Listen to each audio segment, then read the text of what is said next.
kulan wacan oo wanaagsan idilahaantiin bay khiyaarta hawada nagala xidhiidha email kasta oo aad dunida ka joogtaan waa mar kale iyo xubinteena faaqidaada waxaana daawadayaal barnaamijkeena aan diradda ku saari doonaa wararkii ugu dambeeyay ee haatan naga soo gaadha dowlad deegaanka Soomaalida iyo waliba dalkaas Itoobiya waxaa kaloo daawadayaal barnaamijka aan ku qada dhigi doonaa wararkii ugu dambeeyay naga soo gaadhaya dalka Soomaaliya xilli shir hoose ay wada galeen dalka Turkiga iyo waliba dowladda Soomaaliya kuwaasi oo ay ku tilmaameen in muddo kooban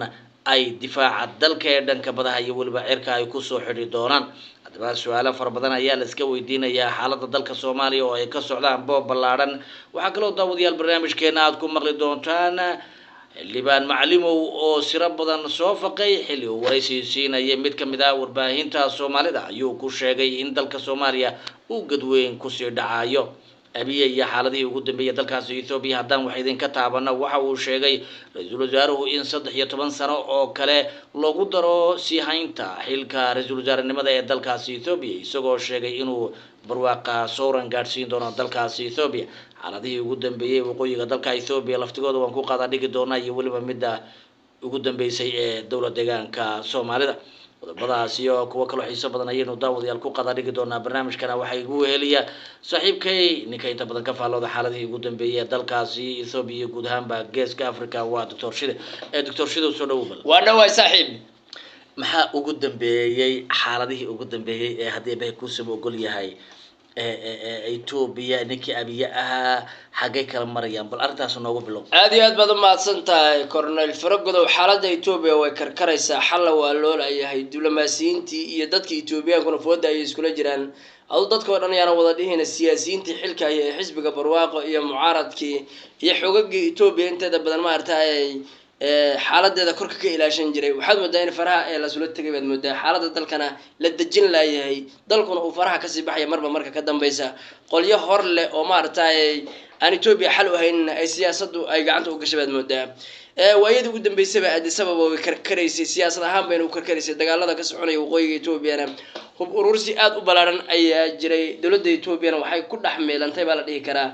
gabi ahaanba jamhadihii iyo ma artay burburkii dalka ayaa qudhigeedu ay hadda qayb libaax laga noqotay systemkii dawladnimadana inuu meesha ka sii baxay ayaad moodaa markaad fiiriso sida uu wax ku socdo iyo ma artay dagaalada ahliga ee ka soconaya waqooyiga dalkaasi Itoobiya ciidamada Tigray waxa la leeyahay horumar ay ka sameeyeen dagaalada ay kula jiraan ciidanka Faano oo ma artay gobolka Raaya ku dagaalamaya waxa la leeyahay horumar ay ka sameeyeen kulba maalin ba deegaano hor leh ay qabsadaan ولنا هوش فرق كبا قدنا أحمرادنا ولي وحي ودا قيل دان آد وبلارن أيضا نهيسا تلاقي أحيا ودني بالجوجا ما أنت وين الدبك السكوجرا وين ما كتجريها هذا ما أنت تقول كاسي نجا قبضان إثيوبيا وكلا تجيسا وحل وريجين يتكري أو دول كاسي قادن دونا دل تكري لهنا نقدون إثيوبيا لهوبين إن يديب سكوسا نقدون الشركة هذا السعودنا لقى بيجابا إن لجوج أمير لو ورحل وايه أينو كلا حل يجري أينو كلا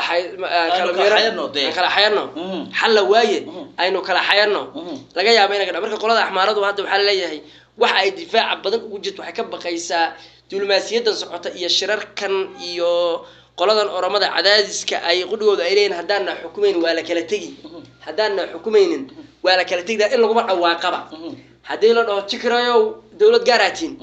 تكره لما قبلوا دينك أحمراد قادنا يعني دول تكره من أحمراد وصورة تكره ولا دجيل لك بيرلي إذا قروح بدن مرجع أحمراد وحلا ورما دام عينو نهاي أفرت مليون كبدن نهاي نما يوسدح مليون إنا ينقبصة عيب عليك نوته هذا هو محن قن دولة أحمراد هي دولة تكره ناس لايان لما دولة دول ونحن الكاس كله إنه هذا نقول كبقى إنه ما أنت إثيوبيا ومدرسة لا صعنا أو عيدا ملتري هو كدولة باستعمالك الرب هذا تكره كأتكون وكأننا كقادم وينه هذا إثيوبيا لوكلة تجي واحد إنه هنا مرة بورها قد تجوا هذا فانا لقوا وارسنا يو بس إنه صهارة يه لول كدوحين جو وحصار كلام فرين وكبحيا مركز دجال كأحمرada iyo Tigray culus yahay waana dagaalka Itoobiya saarinteeda maartay iyo kulba xaaladeed meesha ay marayso lagu miisaamo waay hadda korneelka cadaadiska saaran la leeyahay waniyo xal ma haysid qolo walbana de adu ma farta ku fiiqaysa la leeyahay waa waqooyiga Itoobiya hadii waqooyiga Itoobiya dagaal ka socon qolada oramada ayuu geedaha qawo geed hindigaas iska dhex jiri lahayn geedintigaas ay iska dhaxarsan lahaayeen jilowgooda iska cuni lahaayeen indhaha caalamkana wax badan mayna ku sii fiiqan waxa islaan waa oromiya qayladeedii waa laakiin de nimankan aabasiiniyiinta ee adduunkana diblomaasiyadda Ethiopia wax laga weydiiyo dalkana soo xukumi jiray adduunkan u soo istaagayo waa labada qolaas dagaalaysa haddaba labada qolo faraha isku la jirto oo nimankii Afrika maamulay meesha ku baabaayaan adduunku wuxuu la cabaaday yeelay hal joojiyo xabada wiilal Yahuud dhimanaya oo Tigray Axmaaraba ka dhashay ayaa isku dhimanaya marka korneelkana nimanka galbeed shikooy ma ka qabaan waa nin sheegta kushitig Soomaalida kamid ah ma fahamtay marka ninkaas asaas qudud aad ugu iimaan qabaan asnada waa wiilka artay seefta galka kala baxay hadda waad maqlaysay war murtiidku ugu dambeeyo warqada qoraa uu galbeed ku diray nimankii aad soo safaarada mucaaradka ku shirinaya uu diray wuxuu yiri 13 sano xalay ku daro 13 sano ma isugu kartaan soo iska shiraysan hadda waa 13 sano soo socod 6 sano wixii qabsaday Ethiopia iyo qaacda ka yeedhay iyo kala cararkii ka dhacay aad ogeyd oo lagu kala jabay ma fahantay marka maadaama isagii lagu yiri warbal sacaasil asagana uu leeyahay 13 sano waa inaan Ethiopia sii xukuma maxay u muuqataa markaasi arintaas waxay u muuqataa qabjabin hay wuu ogyahay 13 sano meeshii joogin inuu haysan karin wuu ogyahay cid dhahaysa 13 sano qabta 13 sano ku siinay aaba 13 sano maamul oo aaminaysa ama ka aqal yar inay jirin wuu ogyahay ama dhahaysa ninka heshiis aan la galno agreement oo aha madaxweynaha 13 sano maanta ka bilaabata markuu dhamayso maalinka hadana mucaaradnimo mid cid haysa ma jiro Ethiopia way soo ogyihiin nimanka ku taagan ayada oo dhulku barwaaqay yahay Tigray dhisantahay Ethiopia nabad tahay laamiyada iyo waxbarashada iyo maanta horumarka ka socda ayay diideen inay la shaqeeyaan waa Tigray wadanka barwaaqa dhulkooda oo khasaaraha artay gaarin ayay diideen inay la shaqeeyaan maanta ayagoo la baabiyay 13 sano kale abi ma sii sugayaan Axmaaro inta ilaa ugu dhuftay wata qaxday baabacday ee lagu leeyahay weeraan 10 milyan ayaa qaxooti gudeega Axmaaro guus bartamiis qaxooti guin wax siina ma lagood guriyoodii magaalooyinka ka qaxeen waxay uga qaxeen droniskii diyaaradii iyo uga carareen inay beegsadaan guriyooda ka qaxeen dhulka duurka ay shiraac iyo waxay dhigteen roobasha halkaas ku haya halkaas ay shiraac teendin ku wada xidheen waa 10 milyan oo Axmaara gaajiya daacun ba ka wada dhacay kuwaasina ma yeelayaan 13 sano soo socda guriyahana kuma noqonayn waan garanay shir waxa jira la leeyahay Gambia ka dhacay oo adu meelahaas magarada Afrikaanka ka dhacay oo la leeyahay Soomaaliya iyo Turkiga ku wada hadlay